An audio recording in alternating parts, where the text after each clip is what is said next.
The laughter exploded through the Command Operations Center like shattered glass hitting concrete. Lieutenant Commander Drake Mercer stood at the heart of the room, arms crossed over a chest that strained against his uniform, chin tilted at an angle that announced ownership of every square inch of air in the facility. Behind him, 6 Navy SEALs formed a wall of broad shoulders and unchecked confidence, their grins spreading like wildfire across faces that had seen combat zones most people only read about in classified briefings. Their target stood alone at the primary console, Elena Morgan, 32 years old, sandy brown hair pulled back into a regulation bun that somehow looked too precise for civilian standards. Gray t-shirt with no insignia, no rank designation, nothing that indicated she belonged anywhere near the most sensitive nerve center on Coronado Naval Base. She did not flinch. Mercer took 3 steps closer, the scent of expensive cologne mixing with something else. Arrogance, maybe. The particular brand that came from 15 years of being told you were exceptional. "Hey there, sweetheart. What's your rank?" His voice carried across 40-plus personnel, all of whom had suddenly found reasons to look anywhere except at the confrontation unfolding before them. "Or are you just IT support for the real soldiers?" The question landed like a grenade with the pin already pulled. Elena's fingers hovered over the keyboard. She turned her head slowly. No rush, no panic. Her blue-gray eyes met his, and for a single heartbeat, something flickered across Mercer's face. Recognition of a predator where he expected prey. Then it vanished, replaced by that familiar smirk. "I asked you a question, sweetheart. Rank, what is it?" Her voice emerged flat, stripped of inflection, each syllable measured with surgical precision. "Higher than yours, sir. You just don't know it yet." The Command Operations Center fell into absolute silence. Somewhere, a coffee cup clinked against a desk. The hum of 47 monitors became deafening in the sudden vacuum of human sound. But in the next 20 minutes, everyone in this room would understand exactly how wrong they had been. The COC sprawled across 3,000 square feet of reinforced concrete and classified technology, a cathedral of modern warfare tucked beneath the California sun. Dozens of tactical displays flickered with real-time data feeds from assets spanning 3 continents. Classification banners scrolled across every screen. Top secret, no foreign, special access required. At 7:30 hours, the morning shift had just completed its handover. Personnel moved between stations with the practiced efficiency of people who understood that the information flowing through these systems could reshape geopolitical landscapes before lunch. In the corner booth reserved for senior enlisted supervision, Master Chief Petty Officer Marcus Cole sat with a lukewarm cup of coffee and a pen that had stopped moving 3 minutes ago. 58 years old, 35 years in the Navy, eyes that had witnessed the evolution of warfare from the jungles of Southeast Asia through the deserts of the Middle East to the digital battlefields of the modern era. Those eyes were now fixed on Elena Morgan, with the intensity of a man watching a magic trick he could not quite explain. Something about her did not add up. Cole had spent decades reading people. Operators, intelligence officers, foreign assets, enemy combatants. The human body spoke volumes if you knew the language. And this woman's body was screaming secrets that her plain gray t-shirt and civilian credentials could not hide. The way she stood, weight distributed evenly across both feet, hands loose at her sides, but positioned for immediate response. That was not how IT consultants carried themselves. That was the stance of someone who had been trained to move, to react, to neutralize threats before conscious thought caught up with muscle memory. His pen remained frozen above the maintenance log he had been reviewing. Mercer's team had formed a loose semicircle around Elena's workstation, their body language broadcasting territorial dominance. Petty Officer Hayes, 24 years old and fresh enough from training to still believe the recruitment posters, checked his blind spot to ensure no officers were watching, then surreptitiously pulled out a smuggled phone and snapped a quick photo. The caption he typed would spread through the unofficial group chat within seconds. "I'd it girl thinks she belongs in the war room." Laughter rippled outward. Elena continued working, her attention seemingly fixed on the diagnostic screens before her. But Cole caught something that made his jaw tighten. Her shoulders rose and fell in a specific pattern. 4 counts in, hold for 4. 4 counts out, hold for 4. Repeat. That was combat stress management breathing. A technique taught at Fort Bragg, at the Special Warfare Training Facilities in Coronado, and at other installations whose names never appeared in any publicly accessible document. Why would a technical consultant know tactical breathing protocols? The question lodged in Cole's mind like a splinter he could not quite reach. Lieutenant Sarah Chen entered the COC with the crisp efficiency of someone whose career trajectory pointed straight toward flag rank. Intelligence officer, 31 years old, uniform pressed to perfection, black hair pulled back so tightly it seemed to stretch the skin at her temples. She surveyed the room, cataloged the confrontation in progress, and made a calculation that most people would have taken 5 minutes to complete. Who authorized civilian presence at the primary console? Her voice cut through the lingering laughter like a blade through silk. She did not address Elena directly. Why would she? Civilians did not warrant direct address in spaces like this. She's got credentials, Mercer offered, though his tone suggested those credentials carried about as much weight as a fast food receipt. Technical consultant, supposedly cleared for all systems. Chen crossed the distance in 6 strides and held out her hand without looking at Elena's face. ID. Elena produced the laminated card with a movement so economical it barely qualified as motion. Chen examined it with the intensity of someone checking currency for counterfeits. Holographic seal intact. Serial number properly formatted. Pentagon authorization codes embedded in the correct sequence. Everything checked out. And yet, consultant. Chen let the word hang in the air, loaded with implication. You understand tactical operations? Or are you just here to restart computers when they freeze? The question was a trap. Everyone recognized it. The assembled SEALs leaned forward slightly, anticipating the stumble that would confirm their assumptions. Elena's response came without hesitation. Standard encryption protocols require rotating authentication cycles every 48 hours. Your current system is configured for 72-hour rotations, which creates a vulnerability window during peak operational tempo. Additionally, your firewall architecture predates the 2019 update package, leaving 3 identified exploit vectors unpatched. She delivered the assessment in the same flat tone she had used to tell Mercer his rank was insufficient. Chen's expression flickered, just for a moment. Then the mask of superiority reassembled itself. Lucky guess. Google can teach anyone technical terminology. Chief Petty Officer Briggs had been listening from his station near the Secure Communications Terminal. Cybersecurity specialist, 17 years in signals intelligence. The kind of operator who measured his worth in preventing breaches rather than confirmed kills. He pushed back from his desk and approached Elena's position with the deliberate gait of someone about to administer a pop quiz. Encryption protocols. If you know so much about them, authenticate into the secondary diagnostic system. Prove you actually understand what you're claiming. Challenge issued, witnesses assembled, the trap set. Elena turned to the keyboard. Her fingers moved. 8 seconds later, the authentication confirmation flashed across the screen. Briggs went very still. The standard authentication sequence for that system required a minimum of 3 minutes, assuming the operator had memorized the rotating cipher keys and 2-factor biometric confirmation. Most personnel needed the manual. Most personnel needed 5 minutes minimum. How did you... The question died in his throat. Pattern recognition, Elena said, as if describing the weather. I've worked with similar systems before. Cole watched Briggs's face cycle through confusion, denial, and something approaching unease. The cybersecurity chief was accustomed to being the smartest person in any room involving networks and code.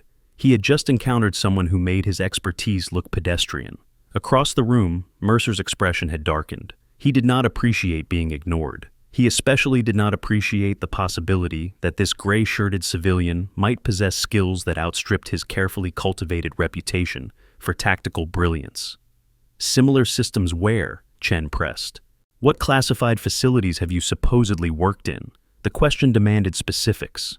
Names, locations, verification points that could be checked, and presumably found wanting. Elena met her gaze with an expression that gave away nothing. That information is above your clearance level, Lieutenant. The temperature in the COC seemed to drop several degrees. Nobody spoke to Lieutenant Sarah Chen like that, especially not civilians. Especially not civilians with mysterious credentials and authentication speeds that defied explanation. Cole reached for his coffee, more to have something to do with his hands than from any desire for caffeine. The situation was escalating along a trajectory he recognized from decades of observing human conflict. pride wounded, territory challenged. The inevitable push toward confrontation that would restore the perceived natural order. But something told him that natural order was about to get turned inside out.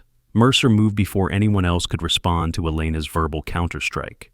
He crossed the distance to her workstation in 4 aggressive strides, invading her personal space with the practiced intimidation of someone who had done this many times before. "I think we have a problem here, sweetheart." He snatched the ID card from Elena's hand before she could react, or rather, before she chose to react. Cole noticed the distinction. Her eyes tracked the movement. Her body did not tense with surprise. She had seen it coming and decided not to prevent it. Mercer made a show of examining the credentials, holding them up to the overhead lighting as if checking for forgery. Then, with deliberate casualness, he flicked the card toward Elena. It struck her chest and clattered to the floor. "Oops!" His teammates erupted in laughter. The sound echoed off the concrete walls, bouncing between workstations, where personnel suddenly found urgent reasons to focus on their screens. Elena looked around at the card, then back up at Mercer. She did not bend to retrieve it. 3 seconds passed. 5, 7. Then, with movements so controlled they seemed almost choreographed, she bent at the waist and collected the credentials from the floor. Cole stopped breathing. When Elena bent forward, her sleeve rode up her left forearm. Just an inch, just enough. Scar tissue gleamed in the blue light from the monitors. Not surgical scars. Not the clean lines of medical intervention. These were jagged, irregular, the kind of marks left by metal traveling at terminal velocity through human flesh. The kind of marks that only came from one thing: shrapnel. Cole had seen wounds like that on veterans who had survived IED blasts in Fallujah, Kandahar, Mosul. Fragments from improvised explosives that carved through bodies and left permanent roadmaps of violence on the survivors. IT consultants did not have shrapnel scars. His coffee cup trembled slightly in his grip. Who was this woman? Petty Officer Dawson chose that moment to pile onto the entertainment. 24 years old, fresh from SEAL qualification, still drunk on the invincibility that came with earning the Trident. "You know what I think?" His voice carried the particular brand of cruelty that came from insecurity masquerading as confidence. "I think our consultant here got her job through personal connections, if you know what I mean." The implication was crude and obvious. Several of the SEALs chuckled. Chen did not join in, but she did not object either. The silence of complicity. Elena straightened to her full height. 5 feet 7 inches of complete stillness. She said nothing. Her lack of reaction seemed to frustrate Dawson more than any retort would have. He opened his mouth to continue, but the COC door swung open, and Commander Wilson entered with the authority of someone who expected rooms to orient themselves around his presence. 53 years old, 3 decades of naval service, ribbons that told stories of campaigns spanning 2 oceans and 3 major conflicts. The kind of officer whose displeasure could vaporize careers with a single fitness report. His gaze swept the room, cataloged the confrontation in progress, and settled on Elena with barely concealed suspicion. "Who are you, and why are you at my primary console?" The word may carry ownership beyond mere authority. Wilson ran this facility with the territorial precision of a wolf defending its den. Elena produced her authorization documents, Pentagon letterhead, multiple classification stamps, signatures that would require verification through channels most personnel did not have access to. Wilson examined each page with increasing frustration. Everything checked out. The authorization was genuine. The clearance levels were valid. But the details, the actual description of Elena's role and mission, had been redacted with black bars that covered 80% of the text. Classified consultant. Wilson's tone suggested he considered the phrase an oxymoron. "The Pentagon sends you here without telling me what you actually do?" "That's correct, sir. That's not how my command operates. I verify everything that enters this facility." "Then verify, Commander. I'll wait." Wilson's jaw tightened. He pulled out his secure phone and stepped toward the corridor, already dialing a number that would route through 3 separate switchboards before reaching anyone who could actually answer his questions. Elena remained at her station, but Cole noticed something that made his unease deepen. While everyone else's attention tracked Wilson's departure, Elena's eyes continued their constant sweep of the room, cataloging positions, noting exit routes, assessing potential threats. She was not standing there waiting for verification. She was conducting surveillance. Cole pushed back from his chair and walked a path that would take him past Elena's position. He had learned long ago that direct questions rarely yielded useful information. Sometimes the best intelligence came from simply existing in proximity to a target. As he passed, he spoke without turning his head, volume just above a whisper, pitched to reach only her ears. 35 years in this Navy. I know when something does not fit. Elena did not look at him. Her response came equally quiet. Thank you for your observation, Master Chief. The phrasing struck him as odd. Thank you for your observation. Not denial, not deflection. Acknowledgement that he had seen something, paired with neither confirmation nor explanation. Cole continued toward the coffee station, his mind racing through possibilities. The scars, the breathing patterns, the authentication speed, the situational awareness that never stopped scanning. The refusal to react emotionally to sustained harassment. He had served with operators across 3 decades of special warfare. He knew what they looked like, how they moved, how they processed threat environments. This woman had every tell he had ever cataloged, but her credentials said civilian consultant. Credentials could lie. Wilson returned from his phone call with an expression that suggested the conversation had not provided the answers he wanted. Pentagon confirms your authorization, he announced to Elena, frustration evident in every syllable. They would not tell me anything else. Apparently, the details of your assignment are compartmentalized above my clearance level. The statement hung in the air like an accusation. I understand your concern, Commander, Elena replied. I'm here to identify vulnerabilities in your systems. That's my function. Vulnerabilities. Wilson repeated the word like it personally offended him. In my facility. That I've commanded for 3 years without a single breach. That you know of, sir. The observation landed like a slap. Wilson's face flushed, but before he could respond, the morning briefing tone sounded through the COC. Duty called, questions would have to wait. We'll continue this conversation after the briefing, Wilson said, the words more threatening than promises. Don't touch anything you're not specifically authorized to access. He moved toward the briefing area, leaving Elena alone at her station with 40 pairs of eyes tracking her every movement, and one Master Chief wondering if he had just witnessed the opening move in a chess game whose board he could not see. Mercer took his position at the front of the briefing area with the easy confidence of someone accustomed to commanding attention. The tactical display behind him showed the coastline of Southern California and the approach vectors for the joint exercise scheduled with Army Rangers the following week. All right, listen up. Operation Coastal Hammer, 3-day exercise, simulated insertion at Point Loma, extraction from Torrey Pines. We'll be demonstrating amphibious capabilities to our Army friends who think they can handle anything we do. Chuckles rippled through the assembled SEALs. The inter-service rivalry was good-natured but real. These operators took pride in being better than everyone else, including fellow Special Operations Forces. Elena had positioned herself in the corner of the room, exactly where Wilson had indicated she should stand. Invisible, irrelevant.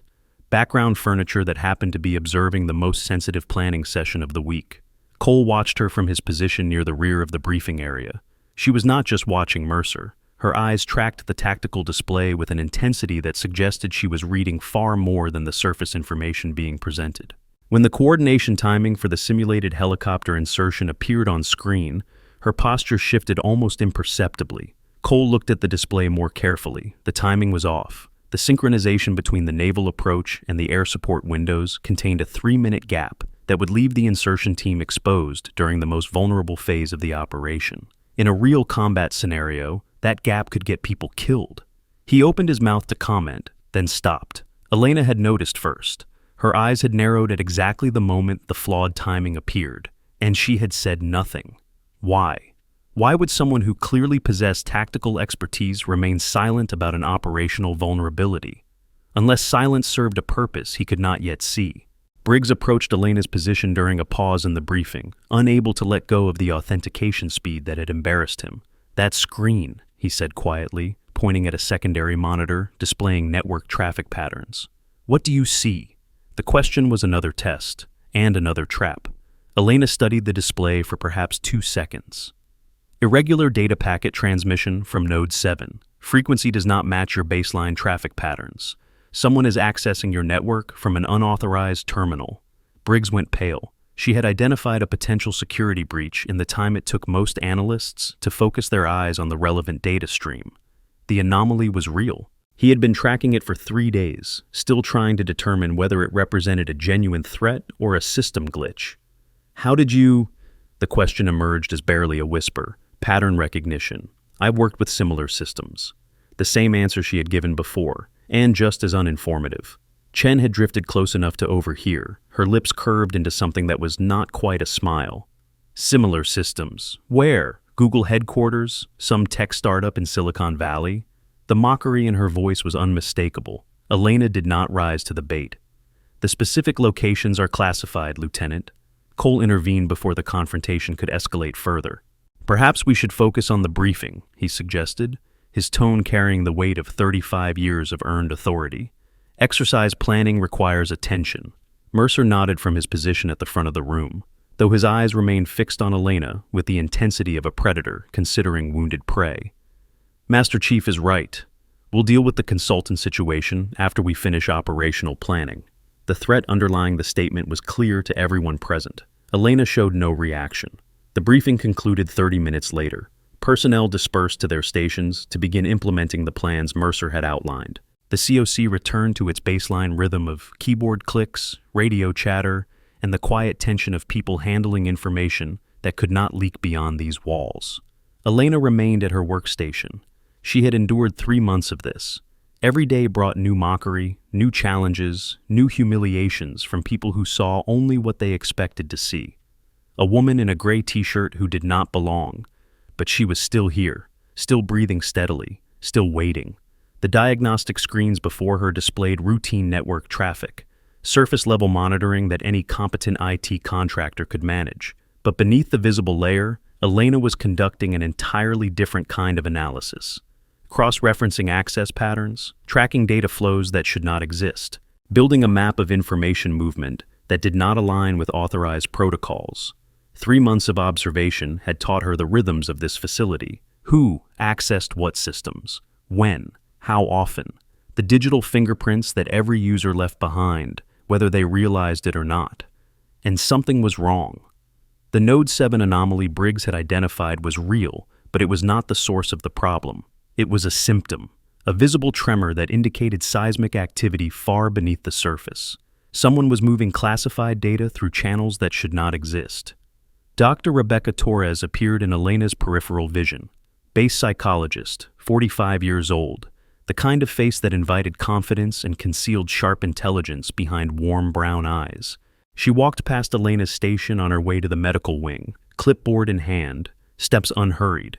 As she passed, Torres gave Elena a nod so subtle it could have been nothing more than reflexive acknowledgement of another human presence. But it was not. Cole caught the exchange from his observation position. Base psychologist, IT consultant, a recognition that suggested history between them, connection where none should exist. Another piece that did not fit. He added it to the growing collection of questions that this gray-shirted woman had generated since her arrival at the primary console. Wilson approached Elena's station 20 minutes after the briefing concluded. His earlier frustration had crystallized into cold determination. "The Pentagon verified your clearance," he said, as if the statement was an accusation, "but your file is more redacted than anything I've seen in 3 decades of naval service. 80% black bars. That's not normal for a technical consultant." Elena met his gaze without flinching. "Some assignments require discretion, Commander." "What kind of assignments?" "The classified kind, sir." Wilson's jaw worked silently for a moment. "I run this facility. I am responsible for every piece of information that passes through these systems. And you're telling me the Pentagon sent someone into my command center whose actual mission I'm not allowed to know?" "That's correct, Commander. That's nonsense. That's national security, sir." The standoff stretched for 5 seconds. 10-10. Wilson blinked first. "I want updates on everything you access, every system, every file, every keystroke logged and reported to my office daily." "Understood, Commander, though I should mention that some of my work may require access to systems your logging protocols cannot monitor." Wilson's face reddened. "Nothing in this facility operates outside my oversight." Elena returned to her screens without responding. The silence served as its own answer. "Nothing you know about, Commander. Nothing you can see."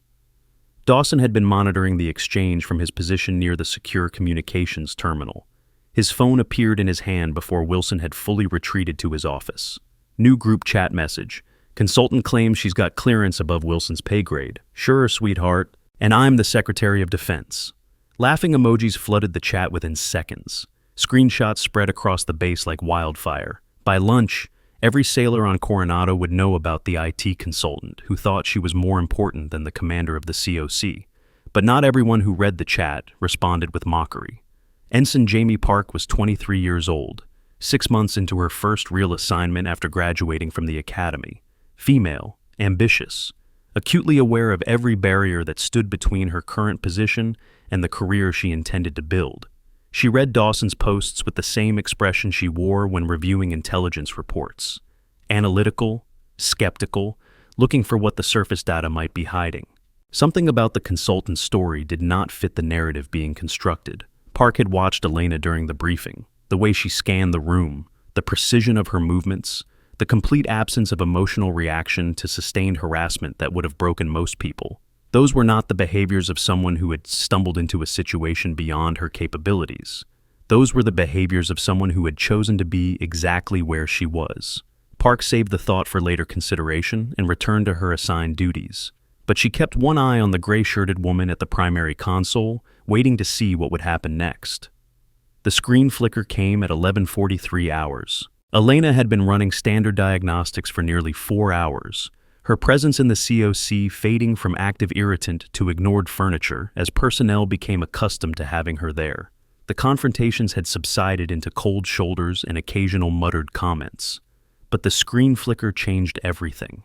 Data streams that had been flowing through normal channels suddenly developed interference patterns. The Node 7 anomaly pulsed brighter, accompanied by secondary disturbances across 3 other network nodes. This was not a glitch. This was an active intrusion. Elena's fingers moved across the keyboard with an efficiency that would have startled anyone watching closely. Unfortunately, no one was watching. She had successfully made herself invisible. The diagnostic protocols she had been running were surface cover. Beneath them, custom analysis tools she had installed during her first week on base were now revealing their true purpose. Someone was extracting classified data from the COC's central servers, right now, in real time. The intrusion vector was sophisticated, military-grade encryption, routing patterns designed to mimic authorized traffic, timing synchronized with peak operational activity to hide in the noise of normal data flows. This was not amateur work. Elena initiated trace protocols that did not exist in any official Navy software library. The tools responded with efficiency that reflected thousands of hours of development by people whose names would never appear in any public record. The source was resolved in 47 seconds. Internal terminal. Building C, room 217.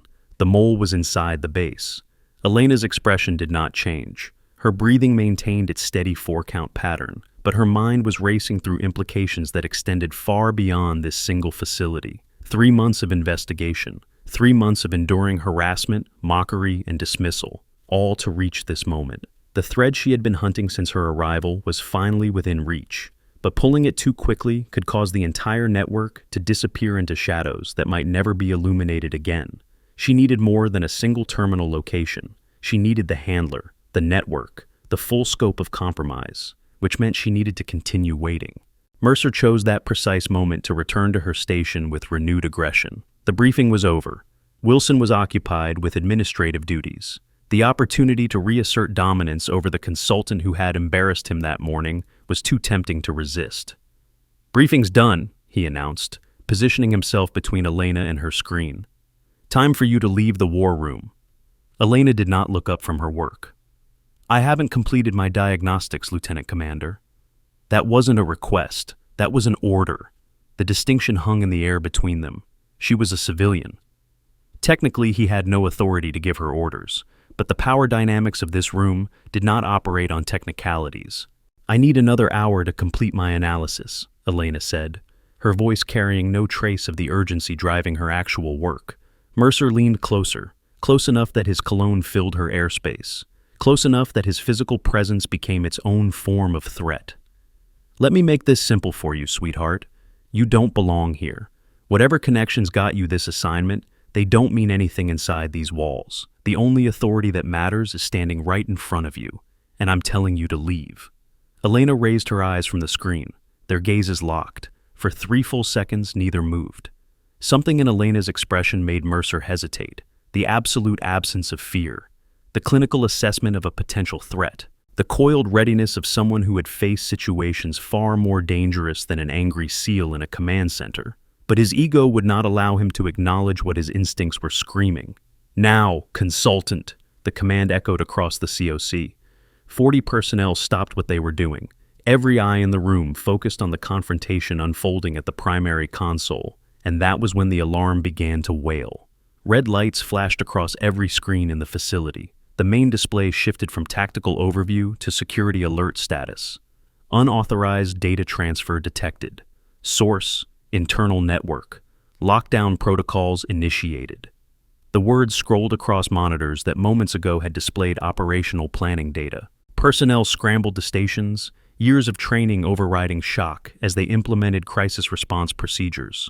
Wilson burst from his office, face tight with controlled urgency. "Report! Where is the breach?" Briggs was typing frantically, his earlier smugness replaced by professional focus. "Working on it, Commander. The intrusion is routed through multiple nodes. I'm trying to isolate the source, but whoever did this knows our architecture. How long? 20 minutes minimum, maybe longer." Wilson cursed under his breath. Elena remained at her station. Her screen displayed information that no one else in the room could access. The source she had identified before the alarm, the terminal in Building C. The data stream that was still flowing even as Briggs struggled to locate it through conventional means. She had a choice to make. Maintain cover, let the investigation play out through normal channels, risk losing the thread she had spent 3 months cultivating, or step forward, reveal capabilities that would destroy her civilian consultant legend, potentially compromise operations that extended far beyond this single facility. 3 months of harassment flashed through her mind. The mockery, the dismissal, the casual cruelty of people who saw only what they expected to see. And beneath those memories, others. Kandahar. The extraction that had gone wrong. 12 people who would have died if she had not made a choice that defied every protocol she had been trained to follow. Sometimes the mission required sacrificing the legend. Elena stood from her station. "I know where the breach originates." Every head in the room turned toward her. "I can isolate the source in under 2 minutes." Wilson stared at her, with an expression that mixed desperate hope with profound suspicion. "You're a technical consultant. This is a military cybersecurity crisis."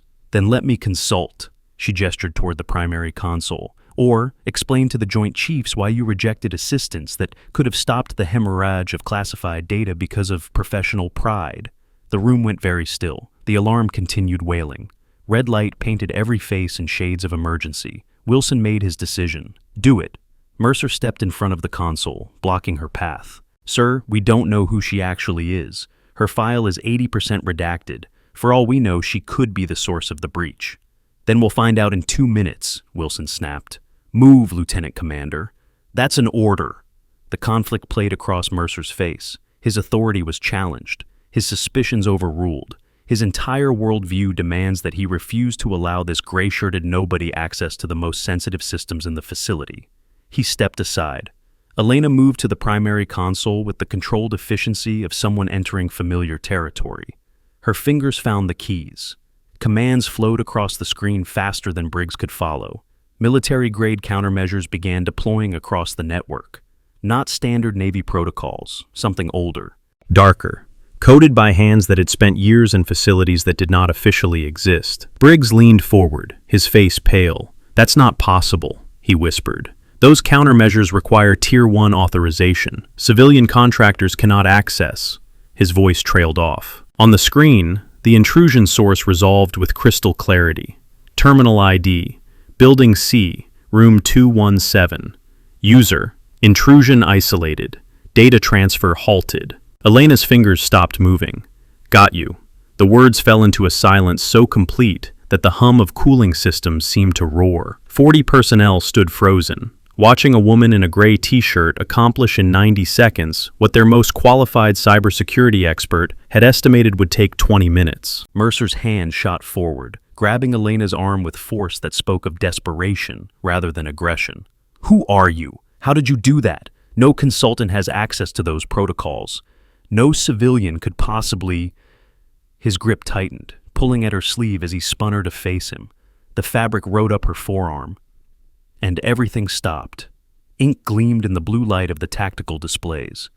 Black and gray lines formed a design that made Master Chief Cole feel like the floor had dropped out from under him. A trident crossed with a dagger. Beneath it, numbers and letters in a configuration that did not appear in any publicly accessible database. Task force designations that only a handful of people on Earth would recognize. 3 seconds of absolute silence. Then Cole spoke, his voice barely above a whisper. "Holy cow." The words seemed to break some spell that had frozen everyone in place. "That marking," Cole continued, his hand unconsciously moving to his chest where dog tags had once hung. "That's Tier 1, unit designation. I've only seen it once, in 35 years of service." He took an involuntary step backward. People who carry that ink, they don't exist on paper. The silence that followed was not the silence of an empty room. It was the silence of a battlefield in the moment between an explosion and its echo. The silence of certainty collapsing into chaos. And somewhere beyond the walls of the Command Operations Center, the real storm was just beginning to gather. Mercer's grip on Elena's arm went slack. His fingers opened as if the skin beneath them had suddenly become electrified. He stumbled backward, his face cycling through colors that had no names. Red to white to something approaching gray. The transformation took less than 2 seconds. Around the room, the reactions cascaded like dominoes falling in slow motion. Chen stepped back as if physically pushed by an invisible force. Her hand flew to her mouth, covering whatever sound threatened to escape. The composed intelligence officer who had spent the morning dispensing cold condescension now looked like someone watching the laws of physics rewrite themselves in real time. Briggs's tablet slipped from fingers that had forgotten how to grip. The device struck the floor with a crack that echoed through the silence, the screen shattering into a spiderweb of fractured glass. He made no move to retrieve it. Dawson's phone dropped from his hand, the same phone that had spent hours broadcasting mockery and screenshots to every corner of the base. It lay face up on the concrete, the group chat still visible on the screen, every cruel message now transformed into evidence of a catastrophic miscalculation. Wilson stood frozen mid-step, his mouth working silently as his brain struggled to reconcile what his eyes were reporting. The marking on Elena's forearm, the unit designation that should not exist on any living person he had ever encountered. "That's impossible," he finally managed. "That designation, only—" His voice trailed into nothing. Only ghosts carried that ink. Only operators who had been erased from every official record, whose missions would never be acknowledged, whose very existence violated the comfortable boundaries of what the military establishment admitted was possible. Ensign Park's reaction differed from everyone else's. Her eyes went wide, but not with shock. With recognition of possibility, with the sudden understanding that the woman she had been watching all morning represented something she had barely dared to imagine could exist, a future she might one day claim for herself. The COC doors opened. Every head turned toward the sound, with the synchronized precision of prey animals detecting a predator's approach. 4 figures entered in service dress blues. The overhead lights caught the stars on their shoulder boards, transforming them into points of cold fire that demanded immediate attention. These were not administrative officers making routine inspections. These were the architects of American military power, walking into a command center that had just witnessed something none of its personnel could explain. General Harrison led the formation, 4 stars, silver hair cropped close to his skull, eyes that had seen the birth and death of entire military doctrines. 63 years old, and every one of those years had carved lines into a face that revealed nothing and missed nothing. Behind him, General Mitchell, 3 stars, combat ribbons covering his chest in rows so dense they seemed to form a separate layer of armor. The kind of officer whose presence in a room automatically elevated every conversation to matters of national significance.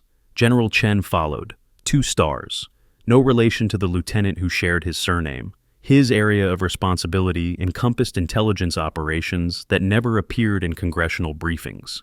General Brooks completed the formation, 2 stars, surface warfare background that had evolved into strategic planning roles so sensitive that his daily schedule was itself classified. 4 generals. In a command center that typically saw flag officers once a quarter, if that. The room snapped to attention with the instinctive precision of decades of training, overriding conscious thought, bodies straightened, chins lifted, arms pressed against sides. Everyone except Elena, who remained at the primary console with her forearms still exposed, the unit marking visible to anyone who cared to look. Harrison's gaze swept the room with the systematic efficiency of a targeting computer. Personnel, positions, the frozen tableau of a crisis interrupted, the shattered tablet on the floor, the phones scattered where they had fallen from nerveless fingers.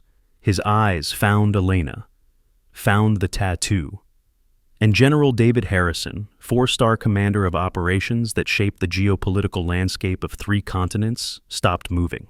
Something crossed his face, an expression that the personnel in this room had never seen on features that seemed carved from granite. Shock, recognition. And beneath both of those, something that looked almost like reverence. He turned toward Commander Wilson, leaning close enough that his words should have been private, but in the absolute silence of the COC, every syllable carried to every corner of the room. She outranks us all. That marking, I've only seen it once. In a file I wasn't supposed to read. Wilson's voice emerged as barely a croak. Sir? Harrison did not answer with words. Instead, he straightened to his full height, squared his shoulders, brought his right hand up in a movement that had been drilled into him at West Point more than 4 decades ago. A perfect military salute, directed at a woman in a gray t-shirt. The image burned itself into 40 memories simultaneously. A 4-star general, rendering honors to someone who, 60 seconds earlier, had been dismissed as IT support staff with suspicious credentials. Mitchell followed without hesitation. His salute snapped into place with the crisp precision of someone who had rendered and received this gesture thousands of times across dozens of countries. Then Chen, then Brooks, 4 generals, standing at attention, saluting in perfect unison. The room did not gasp. Gasping required breath, and no one in the COC seemed capable of drawing air into their lungs. Tablets fell, chairs scraped against concrete as bodies involuntarily shifted. Somewhere, a coffee cup that had been balanced on the edge of a desk toppled and shattered, the sound cutting through the silence like a gunshot. Mercer's knees buckled. He grabbed the edge of the nearest console to keep himself upright, his face displaying the particular devastation of a man watching his entire worldview collapse into rubble. Hayes stood with his mouth hanging open, every certainty he had accumulated in his 24 years dissolving like morning fog under a brutal sun. The phone in his pocket contained hundreds of messages mocking this woman, hundreds of pieces of evidence documenting his participation in what he now understood to be a catastrophic error in judgment. Chen, the lieutenant, had tears forming at the corners of her eyes. Whether from shame or shock or some combination that defied simple categorization, even she could not have said. Dawson remained frozen in place, his mind replaying every photograph he had posted, every cruel caption he had written, every laugh he had shared at the expense of someone who apparently operated at levels of military authority he had not known existed. Elena straightened from the console. Her posture shifted in ways that were subtle but unmistakable to anyone with military training. The slight hunch of someone trying to appear smaller disappeared. Her spine aligned with parade ground precision. Her chin lifted to an angle that spoke of authority earned through trials that most people could not imagine. She was no longer hiding. Her right hand rose in response, the salute as crisp and proper as anything taught at Annapolis or West Point, or the special warfare schools where warriors learned to become something more than human. Colonel Morgan, Harrison's voice carried the weight of formal acknowledgement. My apologies for interrupting your operation. The rank landed like a bomb detonating in the center of the room. Colonel 06, the same rank as commanders of aircraft carriers, of marine regiments, of installations housing thousands of personnel. The woman they had dismissed as an IT consultant held a rank that most of the officers in this room would spend entire careers trying to achieve. Mitchell stepped forward, his expression softening, with something that looked like profound personal emotion. Kandahar, 2019. His voice carried memories that clearly still haunted him. You pulled 12 of us out of that valley when every piece of intelligence said extraction was impossible. Elena met his gaze with an acknowledgement that needed no words. I never got to thank you properly, Mitchell continued.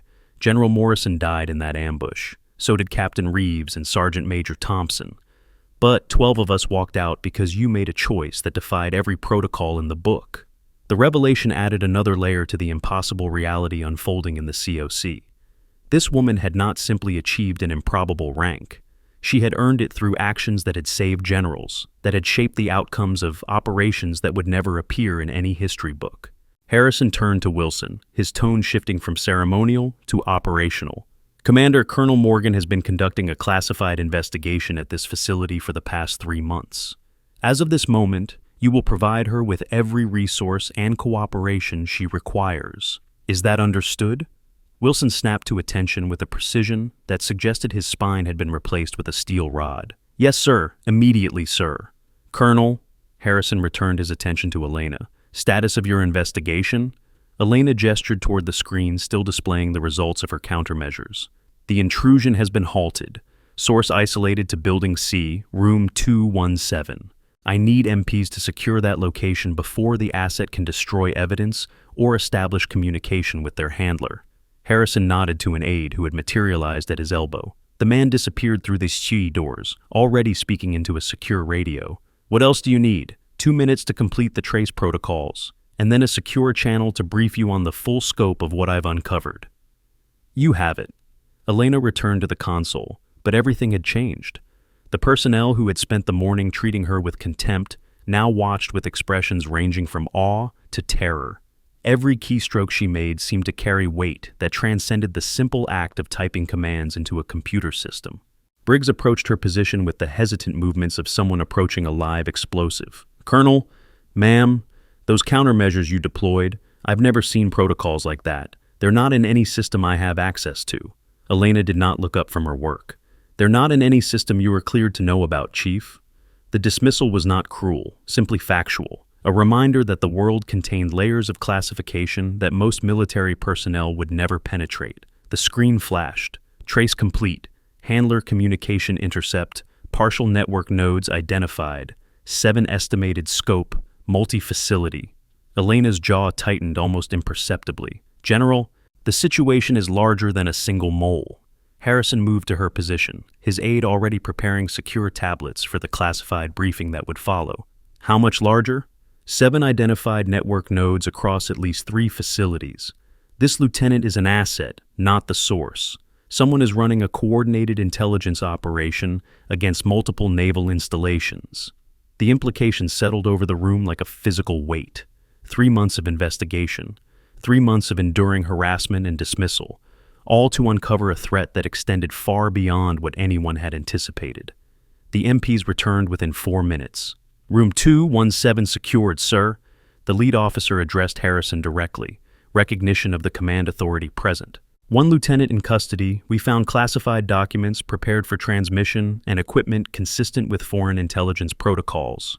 Elena nodded without satisfaction. That's the asset. The handler is still operational somewhere outside this base. But now we have a thread to follow. Harrison gestured for the other generals to join him near Elena's station.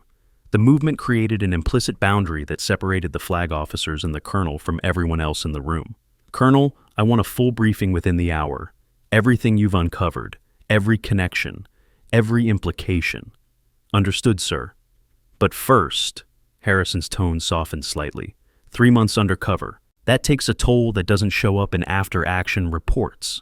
Elena's expression flickered with something that might have been acknowledgement of a truth she preferred not to examine too closely.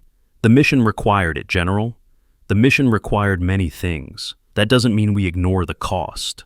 He glanced toward the door, where Dr. Torres had appeared, as if summoned by an unspoken signal. At least let Dr. Torres conduct an evaluation before we proceed. That's not a suggestion.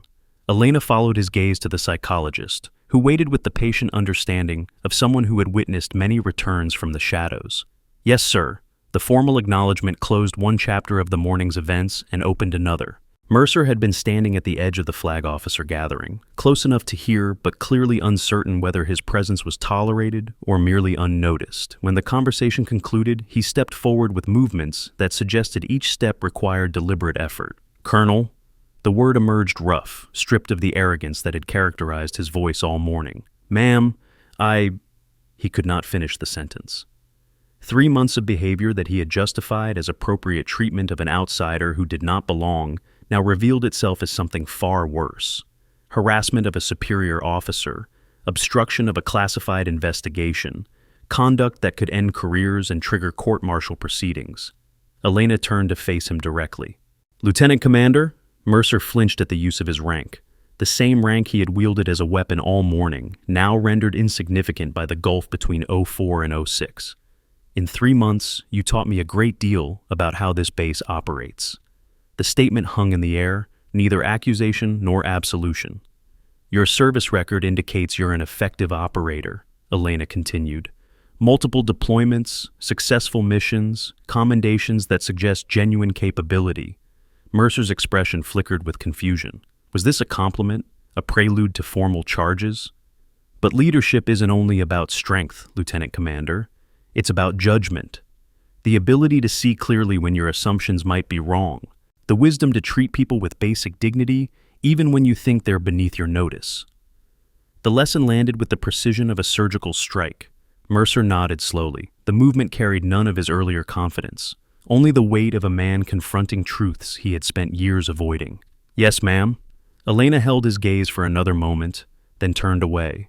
The conversation was over. Whatever growth Mercer might experience from this encounter would happen in his own time, through his own effort. Lieutenant Chen had retreated to the far side of the COC, maintaining maximum distance from the flag officers and the woman who had just been revealed as far beyond her authority to challenge. Her face remained pale, eyes red with emotions she was clearly struggling to contain. The intelligence officer who had spent the morning questioning Elena's right to exist in this space now understood that she had been interrogating someone whose clearance levels exceeded her own by classifications she was not permitted to know existed. Briggs stood near his shattered tablet, making no move to clean up the debris. His world had rearranged itself in ways that would require significant time to process. Every assumption about competence, about hierarchy, about who belonged and who did not, had been proven catastrophically wrong. Dawson remained frozen near the communications terminal. His phone lay on the floor where it had fallen, screen still displaying the group chat that now served as a permanent record of his participation in harassment. Screenshots had already spread across the base. By dinner, thousands of personnel would have seen the messages mocking the IT consultant who had turned out to be a colonel running a classified counterintelligence operation. There would be no deleting his way out of this. Wilson approached Harrison with the careful movements of a man navigating a minefield. "General, I want you to know that I had no knowledge of Colonel Morgan's true identity or mission. If I had been briefed—" "Commander," Harrison's voice cut through the attempted explanation, "I want a full report on how an 06 undercover was treated at this facility during her assignment, on my desk within 48 hours. Wilson swallowed visibly. "Yes, sir. The report will include recommendations for how similar situations should be handled in the future. I expect thoroughness and honesty. Your career may depend on it." The warning was clear. Whatever protection Wilson's position had previously afforded was now contingent on his willingness to acknowledge failures and propose meaningful corrections. Cole approached Elena's position after the flag officers had moved toward the secure briefing room. His movements carried the deliberate respect of someone who understood what he was witnessing. He came to attention and rendered a salute that contained 35 years of service in its precision. "Ma'am, I suspected it from the first day, the way you carried yourself. The breathing patterns, the scars. I should have said something sooner." Elena returned the salute with equal precision. "Master Chief, suspicion is a valuable instinct. You didn't act on it because you had no actionable intelligence, only observations that didn't fit the established narrative." Cole's expression shifted slightly. "That's generous, ma'am." "It's accurate. You were the only person in this room who looked closely enough to see something was wrong. That's not a failure. That's exactly the kind of awareness that keeps people alive in operational environments." The acknowledgement carried weight that transcended simple praise. Elena was recognizing competence where others had failed to demonstrate any. "Thank you, ma'am. Thank you for watching. Even when you weren't sure what you were seeing." Cole nodded once, then stepped back to allow others the opportunity to approach. Ensign Park had been hovering at the edge of the cleared space, her young face displaying a mixture of awe and desperate curiosity. When Elena's gaze found her, Park straightened instinctively. "Ma'am, Colonel." She stumbled over the titles, still adjusting to the revelation. Permission to ask a question? Elena's expression softened almost imperceptibly. Granted. The training that led to your position, Bud S. Delta Selection, the programs that don't officially exist. Park's voice carried the hunger of someone reaching for a future she had barely dared to imagine. Is it possible for someone like me? The question contained multitudes. For someone female, for someone young, for someone who had been told in 1,000 subtle ways that certain doors were not meant for her. Triple Crown. Elena spoke the term with the weight of personal experience. Not an easy path, very few complete it. Park's face fell slightly. But it's possible. Elena continued. If you want it badly enough, if you're willing to sacrifice things you haven't yet learned to value, if you can endure failure after failure while never losing sight of what you're trying to become. The words were not encouragement in any conventional sense. They were the truth.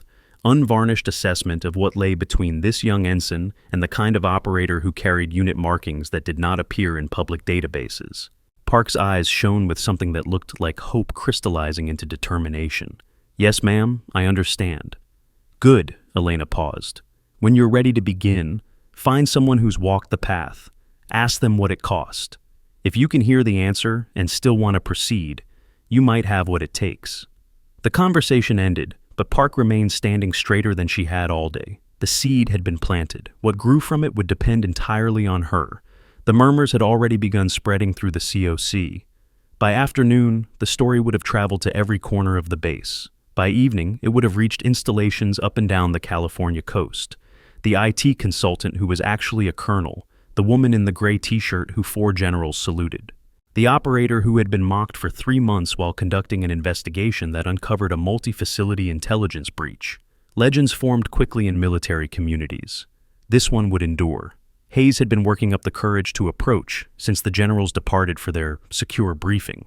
His face displayed the particular shade of red that came from shame so intense it threatened to become physical illness. Ma'am? His voice cracked on the single syllable. Colonel, I need to... All the messages I sent. The photographs, everything I posted to the group chat. His eyes dropped to the floor, unable to maintain contact with hers. I don't have an excuse. I participated because everyone else was doing it, and I wanted to fit in. And I never once stopped to think about whether what we were doing was right, or whether you might be something more than what we assumed. The confession emerged in a rush, as if the words had been building pressure that demanded release. Elena studied him for a long moment. 24 years old, barely out of training, young enough that his mistakes did not yet define him if he chose to learn from them. Petty Officer Hayes, he looked up, bracing for condemnation. Remember this feeling, this moment, the weight of realizing you participated in something wrong because it was easier than standing alone. Hayes nodded miserably. If you let it, this memory will make you a better operator, better at seeing situations clearly instead of following the crowd. Better at treating people with basic dignity, regardless of apparent status. Better at the kind of judgment that separates genuine leaders from people who simply occupy leadership positions. She paused, allowing the words to settle. Or you can bury this feeling, pretend it never happened, go back to being exactly who you were this morning. The choice is yours, but understand that I'll be watching the choice you make. The implicit warning carried more weight than any formal reprimand. Hayes swallowed. Yes, ma'am. I understand. Good. Dismissed. He retreated with the rapid movements of someone escaping a situation that had become unbearable but also transformative. General Mitchell returned from the secure briefing room and fell into step beside Elena as she walked toward Dr. Torres' position. Kandahar changed everything for me. His voice was quiet, pitched for her ears alone. I've played that extraction through my mind 1,000 times. Every decision you made, every risk you calculated. 12 people walked out of that valley because you refused to accept that the mission was impossible. Elena's pace did not change. You would have made the same choices, General. No, Mitchell shook his head slowly. I wouldn't have. I would have followed protocol, waited for extraction assets that were never going to arrive, and 12 families would have received folded flags instead of living loved ones. They walked in silence for several steps. I never got to say thank you, not properly. The debriefs were classified. The after-action reports were sealed. By the time the dust settled, you had already moved on to another assignment that I wasn't cleared to know about. That's the nature of the work, General. It is. Mitchell stopped walking, forcing Elena to halt as well. But it doesn't change the debt. If you ever need anything, resources, support, interference runs with bureaucracies that don't understand what they're dealing with, you have my number. Elena met his gaze directly. The connection between them transcended rank, built on shared experience in a valley halfway around the world where protocol had been abandoned in favor of simple survival. Thank you, General. I may take you up on that sooner than either of us would prefer. The statement hinted at future operations, ongoing threats, the reality that today's victory was simply a single battle in a war that would continue long after the flags were raised. Mitchell nodded and stepped back, allowing Elena to continue toward Torres's office. The door closed behind her with a soft click. For the first time in 3 months, Elena was out of sight of the personnel she had been observing. Her shoulders dropped slightly. Torres, who had spent decades reading the subtle language of human exhaustion, recognized the shift immediately. "How are you really?" Elena sank into the chair across from Torres's desk. "Tired? 3 months is a long time to be invisible. The decompression from deep cover takes time." Elena's gaze drifted to the window. "We caught a thread today, but it's not over. The network extends beyond this facility. The handler is still operational. You're already thinking about next steps."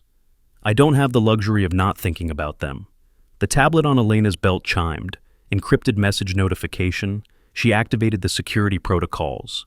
The subject line made her face change. "Tower 7 sends regards." A surveillance photograph resolved on the screen.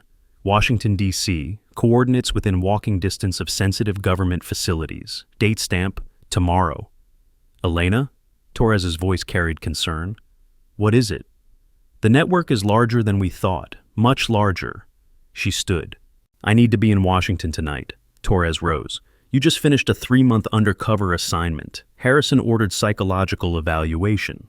Harrison didn't know about this when he gave that order. Elena moved toward the door, then paused. "Rebecca, thank you for believing in me. These past 3 months, knowing you understood what I was actually doing, that mattered." "I didn't believe in you, Elena. I knew you. There's a difference." Elena nodded once. "When this is over, I'll take that evaluation seriously. I promise." She pulled open the door and walked through the COC without pausing. Personnel straightened as she passed. Eyes that had dismissed her now tracked her with respect. At the exit, she stopped. The words emerged quiet but clear. "Next time you encounter someone who doesn't fit your expectations, look closer instead of dismissing them. You might miss something important." Then she was gone. Master Chief Cole was the first to move. He walked to the primary console, studying screens that displayed 7 network nodes across multiple facilities. Ensign Park approached tentatively. "Master Chief, what do we do now?" "We become better. We learn from what happened here. We remember that the most dangerous people often don't look dangerous." He turned to face her directly. "And we hope that when our turn comes, we have even a fraction of the strength she demonstrated." Across the room, Mercer stood alone. His face displayed the particular devastation of a man whose self-image had been surgically dismantled. Whether he would emerge changed or rebuild the same arrogance remained to be seen. In a secure aircraft climbing toward 30,000 feet, Elena watched the California coastline recede. The tablet displayed network analysis, personnel files, communication intercepts suggesting Tower 7 was an organizational structure operating undetected for years. 3 months at Coronado had been a prologue. The real operation was just beginning. Her reflection stared back from the window. Gray t-shirt, regulation bun, base showing accumulated exhaustion. But her eyes remained clear, focused, ready. The dead were still waiting. Personnel killed by intelligence leaks, operations that failed because someone sold secrets, families without answers. They had waited long enough. Elena closed her eyes. 4-count breathing. The pattern that had sustained her through everything. In, hold, out, hold. When she opened them, California's last light had faded. Ahead lay only darkness. And within that darkness, people who had compromised American intelligence were about to learn their actions had attracted someone they could not dismiss. Someone who did not stop. Someone who did not forget. Justice was patient. Justice was methodical. Justice wore a gray t-shirt and carried unit markings that did not exist in any public record. And justice was coming. The aircraft engines hummed steady. Behind her, a naval base was transforming, stories spreading, a lieutenant commander questioning everything, a young ensign dreaming of futures, a master chief nodding as instincts were confirmed. Ahead, an enemy network waited. The mission continued. It always did.